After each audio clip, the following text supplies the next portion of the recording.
So you use lasers in your practice. Right. For what? What procedures? Well, lasers can be used for a number of different procedures, but the number one procedure we use it for is, especially in cosmetic dentistry, is the gummy smile. Of course, once we do all our measurements on the gum and get all the data collected, we can use that laser to trim off that excess tissue.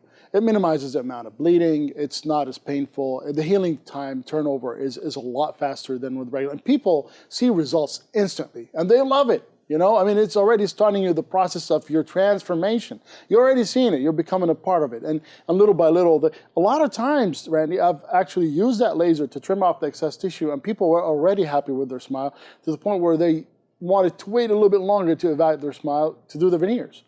Or we just bleach their teeth, and they're happy with it. Yes, so absolutely. if you're showing too much gum, you just go in with a laser instead of a scalpel. You go in with a laser and just trim them up. Yes, sir. Is that right? What about pain?